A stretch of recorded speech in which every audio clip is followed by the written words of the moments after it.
How do I avoid rebounding after a breakup?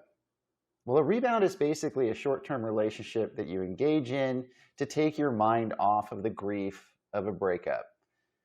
Most of the time when you get into a rebound, you might think that this person is the direct replacement for the relationship you just got out of. I've been there, done that, and invariably it's not the case. You're racing into something to make sure that somebody still thinks you're attractive, that you're still okay, that everything's going to be great, and you could just skip right over that grief and have some fun. And it might be fun for a while, but generally speaking, these are short-term relationships. And so guys kind of get wrapped around the axle thinking, oh, I should never do a rebound. Rebounds are bad.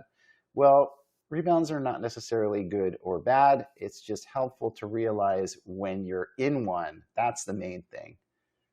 So how do I avoid rebounds after a breakup? You don't have to, but be aware of what you're getting into. See you next time.